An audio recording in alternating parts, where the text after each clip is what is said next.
अस्सलाम वालेकुम दोस्तों। आज हम बात करने वाले हैं एक बहुत ही इम्पॉर्टेंट टॉपिक पर। कैसे आइडेंटिफाई करें कि किधर बायसनेस हुआ है, चाहे वो क्रिमिनल केस हो या पब्लिक इंसिडेंट हो। ओके, तो चाहे मर्डर हो, ब्लास्ट हो, राइट्स हो, करप्शन हो, तो बायस समझने के लिए क्लियर मेथड ज़रूरी होता है। तो चलिए शुरू करते हैं। ओके, पहले केस को क्लियरली डिफाइन करो। पहली चीज़, पहला कदम, सबसे पहले केस को क्रिस्टल क्लियर समझना ज़रूरी है। क्राइम क्या हुआ है, कौन विक्टिम है, कौन एक्यूज है, ओके, विटनेस कौन कौन है, ये ज़रूरी है। फिर पुलिस और पॉलिटिकल लीडर्स का क्या रोल रहा, इंसिडेंट से लेकर आज तक का टाइम लाइन नोट करो। अब क्यों? क्योंकि अगर फैक्ट्स क्लियर नहीं है तो किस तरह से मतलब बायसनेस हुआ है, यानी किस तरह से पक्षपात हुआ है, ये समझ में नहीं आएगा। ओके, अब बाद में होता है सारा ऑफिशियल रिकॉर्ड चेक करो। ये सारे डॉक्यूमेंट्स मैटर करते हैं, ओके, अहम रहते हैं। अगर केस हुई है तो FIR, chargesheet, police investigation report, court के ऑर्डर्स, जजमेंट, लीडर्स कौन से अगर इन्वॉल्व हो तो उनके प्रेस स्टेटमेंट या पार्लियामेंट्री रिकॉर्ड। अगर कुछ पब्लिक डोमेन में नहीं है तो आरटीआई आप यूज़ कर सकते हो। ओके, फिर होता है इन्वेस्टिगेशन पैटर्न को समझो। यहाँ से सही पिक्चर आपको मिलेगी। सबसे पहले अरेस्ट कौन हुआ है, समझ लो दो पार्टी के बीच में झगड़ा हुआ है, तो सबसे पहले किसको अरेस्ट किया गया? ओके, वो पुलिस का एटीट्यूड हर पार्टी के लिए कैसा था, यानी ये पार्टी के लिए अलग बिहेवियर था, ये पार्टी के लिए अलग, वो नोट करके रखो। एविडेंस बराबर कलेक्ट हो करो। विटनेस प्रोटेक्शन बराबर था कि नहीं दोनों के लिए। अब इसमें से कुछ खतरे के निशान या रेड फ्लैग्स हम लोग जिसको बोलते हैं वो ये है कि इन्वेस्टिगेशन डिले हुआ, सिर्फ एक साइड का एविडेंस उठाया, या सेलेक्टिव एक्शन है। क्लियर? अब पुलिस बिहेवियर भी इसमें चेक हो सकता है कि उसमें भी उन लोग ने कोई पक्षपात किया है कि नहीं। जैसे एक्यूज और विक्टिम का पुलिस ट्रीटमेंट सेम था या नहीं। ओके, फिर रिलेटिव्स को हैरेस किया गया या प्रोटेक्ट किया गया।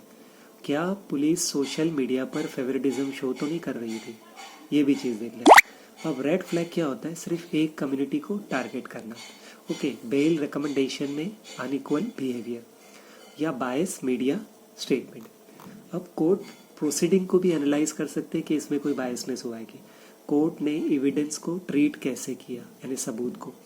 सिमिलर टाइप के एविडेंस को इक्वली इंपॉर्टेंस मिला, यानी अगर उसकी तरफ से मिला या इस कम्युनिटी की तरफ से मिला तो इक्वली हुआ। सेंटेंस या फिर जो सज़ा है वो दोनों को एक ही जुर्म के लिए बराबर मिली कि अलग अलग मिली, और अलग अलग मिली तो उसको ढूंढो और उसको हाईलाइट करो। अपील में किसी एक ग्रुप को यूजुअल बेनिफिट मिला, इसने अपील किया कैंसिल हो गई, उसने अपील किया कैंसिल हो गई, क्यों हुई, क्या हो गई, उसका रीज़न पूछो उससे, कोर्ट में नहीं हुआ तो फिर वो बायसनेस है। अब सेम क्राइम पर अलग अलग पनिशमेंट, यानी इसका मतलब बायसनेस हो गया, यानी पक्षपात हो गया। वीक एविडेंस को कभी चलाना कभी इग्नोर करना, यानी वीक एविडेंस कभी कभी चल जाता है बराबर, किधर किधर अफवाह भी वो सबूत माना जाता है, तो वो सारी चीज़ें देखो।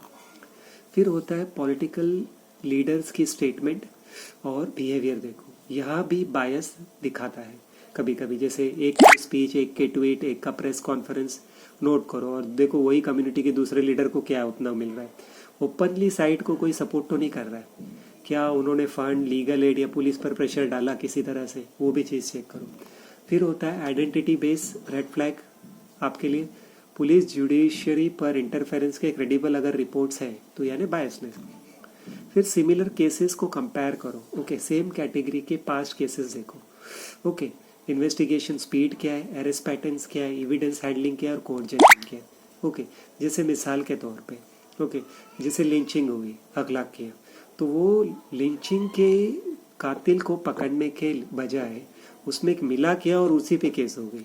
उसी तरह से अगर दूसरा किधर केस होता है कि कोई किसी के घर में जाता है और उनके बाकी सारी चीज़ों को तोड़ फोड़ कर देता है और उसी में वो मार देते, तो उसको जिसने मारा उसको डायरेक्ट सजा, तो कितना बायसनेस हो जाता है खुद है। तो फिर इसके बाद में इन्वेस्टिगेशन स्पीड देखो, अरेस्ट का पैटर्न देखो, एविडेंस किस तरह से हैंडल हुआ है वो देखो, कोर्ट के जजमेंट देखो। अगर किसी particular social, religious, political groups में अगर ट्रीटमेंट अलग होता है तो ये निशानी है कि बायसनेस है। मीडिया और सिविल सोसाइटी रिपोर्ट तो हम लोग एग्जामिन कर रहे हैं, उसमें बहुत सी चीज़ें होती भी हैं। इंडिपेंडेंट सोर्सेस बहुत वैल्यूबल होते हैं, जैसे मीडिया रिपोर्ट, एनजीओ की finding, independent fact finding team, coverage intensity कि एक साइड को तो नहीं कवर किया, दूसरे को साइलेंस करके रखा हुआ है, तो मीडिया ऐसी बहुत सी बार करती है। ओके, फिर रेड फ्लैग्स होता है, कंसिस्टिंग अंडर रिपोर्टिंग होता है, उसको बता ही नहीं जाता है कि क्या है एक्चुअली। सेलेक्टिव आउटरेज होता है, नहीं एक कम्युनिटी को ही ये कर दिया जाता है। एनजीओ रिपोर्ट हाईलाइट होके। अब ये सारी चीज़ें मतलब एक सिंपल फैक्टर बनाओ, आप चार्ट बनाओ, जैसे पार्टी ए पार्टी बी, अरेस्ट पेड दोनों में से दोनों कम्युनिटी के मेंबर को कितनी जल्दी हुआ, एविडेंस दोनों पार्टी के लिए अगर एक दूसरे के खिलाफ कुछ है जैसे राइट्स में, तो एविडेंस कितनी जल्दी कलेक्ट हुआ, विटनेस प्रोटेक्शन दोनों को किस तरह से मिल रहा है, पुलिस का रवैया कैसा है, कोर्ट का ट्रीटमेंट कैसा है, लीडर के स्टेटमेंट कैसे, दोनों पैटर्न समझने होंगे।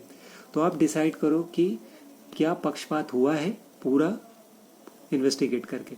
तो यहाँ पे फिर पता चलता है, अगर आपको मल्टीपल सोर्स से वेरीफाई भी करो, ऑफिशियल रिकॉर्ड्स हो गया, मीडिया हो गया, एनजीओ हो गया और विटनेस हो गया, तो रिलीजन, कास्ट या आइडेंटिटी के एजम्पशन पे मत जाओ, सिर्फ एविडेंस फॉलो करो। ओके, हर एलिगेशन को क्रॉस वेरीफाई करो, टाइमलाइन चेक करो, डिले या सडन स्पीड दोनों हिंट देती है। ओके, फिर इंडिपेंडेंट ऑब्जर्वर का भी यूज़ करो। ओके, जैसे डिले और हिडन का मैंने बोला, सॉरी स्पीड में इन्वेस्टिगेशन हो गया, तो वाकई वो सही गुनहगार पकड़ा गया, किसी को और को पकड़ लिया। अब होता है, अगर आपको ये बायस डिटेक्शन है, पक्षपात डिटेक्शन गाइडफुल हेल्पफुल लगी तो वीडियो को लाइक करें, शेयर करें और चैनल को सब्सक्राइब करना ना भूलें। ऐसी और इन्फॉर्मेशन हम बनाते रहेंगे। Thanks for watching.